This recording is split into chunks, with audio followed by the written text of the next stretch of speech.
اعوذ باللہ من الشیطان الرجیم۔ میرے محترم بزرگوں اور معزز دوستوں اور عزیز نوجوانوں، آج آپ کے سامنے اولاد کی تربیت کے سلسلے میں بیان کروں گا۔ واہ اللہ تعالی حق بیان کرنے کی توفیق عطا فرمائے۔ جس کے ایندھن آدمی اور پتھر ہے، اس پر سخت کرے۔ اے ایمان والو، اپنے جانوں اور اپنے گھر والوں کو آگ سے بچاؤ۔ طاقت و رشتے مقرر ہے، جو انہیں حکم ہو وہی کرتے ہیں۔ قرآن کریم کی اس آیت میں جو اللہ کا حکم نہیں ٹالتی، اپنے آپ کو بھی آگ سے بچاؤ اور اپنے گھر والوں کو بھی آگ سے بچاؤ۔ بعض لوگ اپنے آپ کو تو بچاتے ہیں، اللہ تعالیٰ نے ارشاد فرمایا ہے، نماز پڑھتے ہیں، روزہ رکھتے ہیں، زکوٰۃ دیتے ہیں، حج کرتے ہیں، صدقہ و خیرات کرتے ہیں، لیکن اپنے گھر والوں کی پرواہ نہیں کرتے، بیوی بچوں کی فکر نہیں کرتے۔ اولاد گناہوں میں مبتلا ہے، سود کھاتی ہے، رشوت لیتی ہے، بری محفلوں کی زینت بنتی ہے، گھر کے سربراہ کو ان کی کوئی فکر نہیں ہے۔ اگر اپنے گھر والوں کو آگ سے بچانے کی فکر نہ ہو، خود انسان کی اپنی نجات بھی نہیں ہو سکتی۔ اولاد کو آگ سے بچانا فرائض میں شامل ہے۔ قیامت کے دن مواخذہ ہوگا،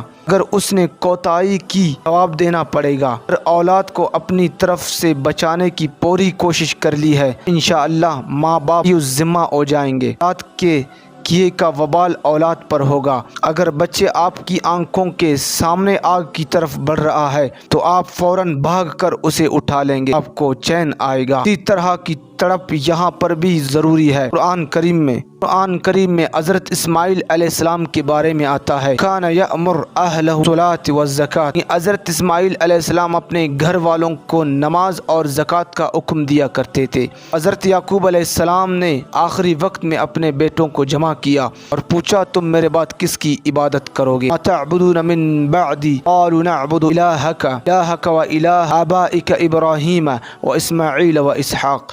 بیٹوں نے جواب دیا کہ ہم تیری معبود کی عبادت کریں گے۔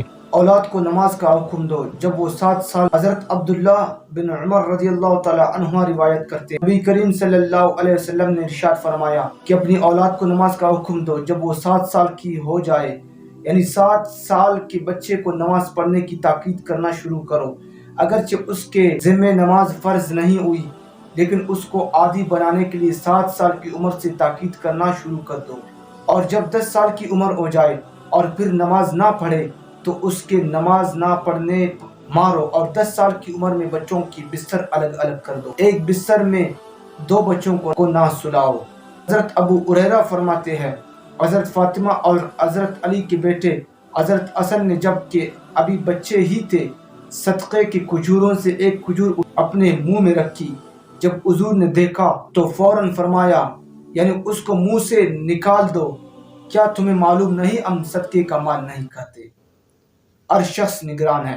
حضرت عبداللہ ابن عمر رضی اللہ تعالی عنہما سے روایت ہے، فرماتے ہیں کہ میں نے حضور اقدس صلی اللہ علیہ وسلم سے سنا، فرماتے ہیں تم میں سے ہر شخص راعی ہے، نگہبان ہے، ذمہ دار ہے، اور ہر شخص سے قیامت کے روز اس کی ذمہ داری اور نگرانی کے بارے میں سوال ہوگا۔ امام یعنی سربراہ حکومت ذمہ دار ہے اور اس سے اس کی رعیت کے بارے میں سوال ہوگا کہ تم نے ان سے کیسا برتاؤ کیا، ان کی تربیت کیسے کی، ان کے حقوق کا کتنا خیال رکھا۔ گھر والوں کا، بیوی بچوں کا نگران اور نگہبان ہے۔ قیامت کے دن اس سے سوال ہوگا۔ ماتحتوں کا خیال رکھنا ضروری ہے۔ اس حدیث شریف کا مفہوم بڑا وسیع ہے، باپ اور اولاد تک محدود نہیں بلکہ زندگی کے ہر شعبے میں کچھ لوگ ماتحت ہوتے ہیں۔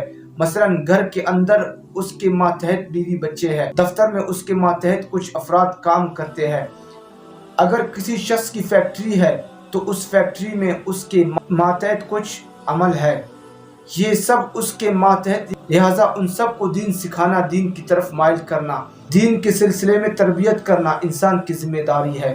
اللہ تعالی ہم سب کو اس حدیث شریف پر عمل کرنے کی توفیق عطا فرمائے۔